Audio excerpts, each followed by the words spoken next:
Dario, nós todos concordamos. São mentirosos, nem todos concordaram. Dario assinou a lei e eles vão correndo o mais rápido possível. Sabem, eu os imagino. Não em sua melhor forma física, porque eles tinham festejado e bebido e comido tanta coisa. E eles deviam estar bem gordos. E eles corriam em suas longas túnicas. Vamos falar com Daniel, vamos! E eu gosto muito de imaginar, ali está Daniel ajoelhado, esse gigante de Deus. Ele é honesto, ele é íntegro. Seus nervos são de aço. Um homem de fé, ajoelhado para orar. E os outros presidentes espiando através das árvores, olhando para a sua janela. Ah, olha, está lá, está orando, ele está orando, ele está orando. Puxa. O que mostra o que eles são. Pois eles estão investigando, eles estão espiando o Daniel, tentando pegá-lo em algum erro. Mas este decreto é muito significante, muito significante.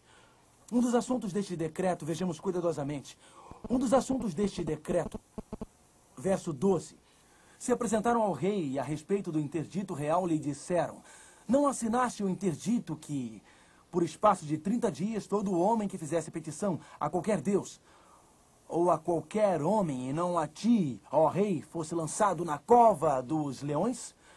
Respondeu o rei e disse, esta palavra é certa, segundo a lei dos medos e dos persas. Note os argumentos deste decreto. Existem pontos significativos neste decreto. O centro do conflito é a lei de Deus contra a lei dos homens. Um dos mandamentos de Deus diz, não terás outros deuses diante de mim. A lei de Deus e a lei dos homens. A lei de Deus diz, não terás outros deuses diante de mim. A lei dos babilônios, aliás, a lei dos medo-persas dizia, não adore ninguém exceto o rei Dario. Então a lei de Deus e a lei dos homens estavam em conflito. Os mandamentos de Deus e a lei dos homens estavam em conflito. A adoração a Deus ou a adoração a Dario era o conflito. No fim da vida de Daniel, aconteceu um conflito sobre adoração. Quem você adora? Como você adora? Quando você adora? Percebem quem vocês adoram, Deus ou os homens? Como vocês adoram? Seguindo as ordens de Deus ou as ordens dos homens? Quando vocês adoram a Deus?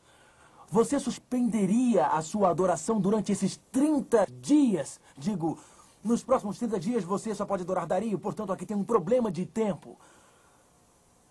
No fim da vida de Daniel, ele enfrentou um teste de lealdade para com a lei de Deus e a sua adoração.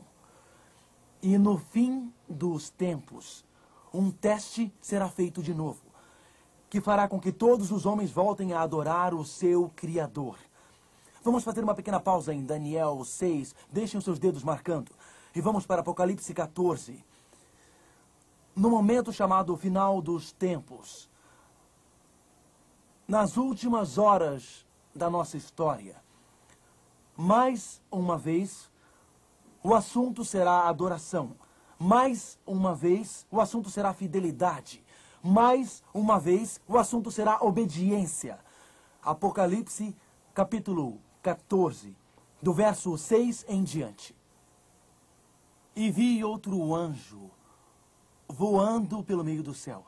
Quando Deus fala de um anjo voando nos céus, significa a palavra de Deus chegando rapidamente aos confins da terra, tendo um evangelho eterno para pregar aos que se assentam sobre a terra, e a cada nação e tribo, e língua e povo. Aqui temos uma mensagem universal, que vence todas as fronteiras geográficas, penetrando em todos os diferentes grupos idiomáticos, chega a todos os países do mundo, dizendo em grande voz, temei a Deus e dai-lhe glória. A palavra temei não significa aqui ter medo, mas sim ter reverência a Deus e a sua glória. Pois é chegada a hora do seu juízo, e adorai aquele que fez o céu, a terra e o mar e as fontes das águas.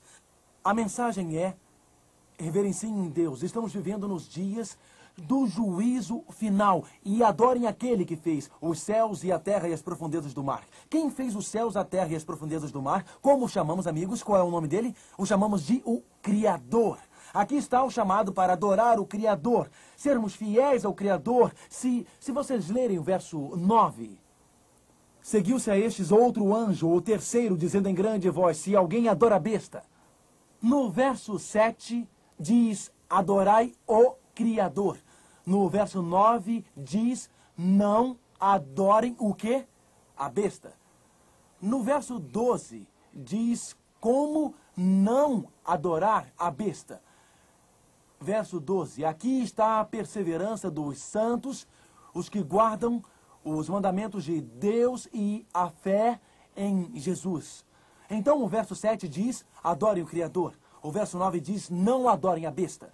E no verso 12 diz: aqueles que não adoram a besta têm fé em Jesus e isto conduz à obediência. Nos dias de Daniel, um líder humano assinou um decreto que proibia adoração genuína.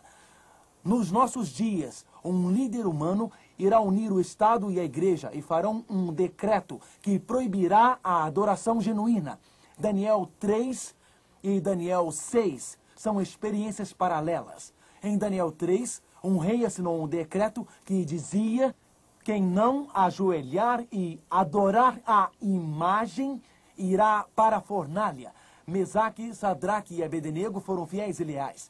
Em Daniel 6, no fim da vida de Daniel, Dario assinou um decreto. Aquela era uma lei de Estado, cuja punição máxima era a morte caso esta lei não fosse respeitada. Nos últimos dias, conforme Apocalipse, haverá um decreto similar. O problema será a adoração, o problema será a lealdade, o problema será a obediência. Minha pergunta é: se hoje achamos difícil servir a Deus com tanta liberdade que nós temos, se a pressão de algumas pessoas na escola, no trabalho ou em casa que não são cristãs, na vizinhança, no nosso clube, se estas pressões nos levam a nos conformarmos, hoje, como faremos na crise dos últimos tempos? Pensam que Daniel se preparou para a crise de sua vida naquele momento? Ou ele já estava se preparando, tomando as decisões certas ao longo do caminho? O decreto, voltando para Daniel 6, e o rei viu imediatamente o que estava acontecendo. O rei percebeu imediatamente o que estava acontecendo. No conflito final, os problemas serão a lealdade, a obediência e a adoração, assim como nos dias de Daniel. Os problemas foram a lealdade para com Deus, a obediência a Deus e a adoração a Deus. Então, Daniel 6, verso 16. Então, o rei ordenou que trouxessem a Daniel e o lançassem na cova dos leões. Disse o rei a Daniel: o teu Deus a quem tu continuamente serves, que ele te livre. Até mesmo Dario reconheceu que Daniel era um servo de Deus. Na verdade, antes deste verso, olhem lá, versos 14 e 15. Tendo o rei ouvido essas coisas, ficou muito penalizado e determinou consigo mesmo livrar a Daniel, e até ao pôr do sol se empenhou por salvá-lo. Veja, o rei teve bom senso. Ei, eles me enganaram. Eu quero livrar Daniel deste problema. Daniel não é um rebelde.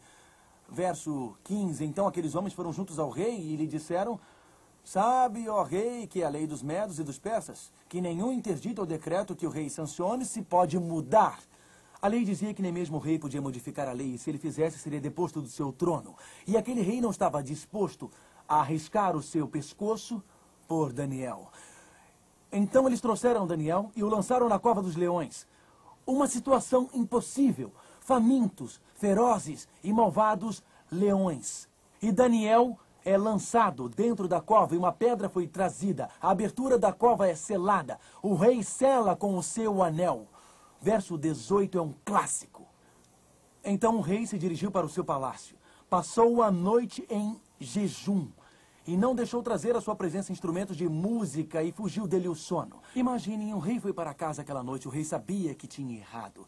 Ele suava, gotas de suor brotavam da sua fronte e rolavam pela sua face. O seu estômago doía, ele não estava tranquilo, ele caminhava pelo palácio e seus servos se inclinavam e se